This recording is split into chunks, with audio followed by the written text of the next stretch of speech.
សុំនប់ចឹងជីវិតមានបង20ឆ្នាំ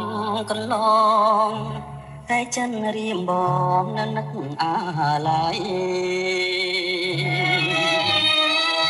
ភ្លេចណាំងខ្វល់ណាស់គ្មានលួងមួយថ្ងៃចិត្តចង់តែឃើញបុត្រីតាចំរានវ័យប៉ុណ្ណាហើយទៅបែកគ្នារាប់ឆ្នាំចាំគ្មានភ្លេចអ្វីចាំទាំងសំដីគ្រួសារជាស្ដីឲ្យយើងបែកផ្លូវអ្នកទោសដួងចិនជីវិតអាស្រ័យសួរទ្រាំរស់ទាំងសោកសៅ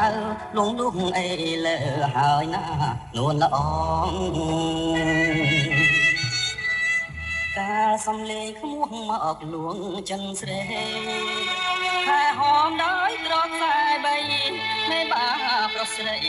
សបាយអើងកងគេសើចបងយំស្ដាយបងកង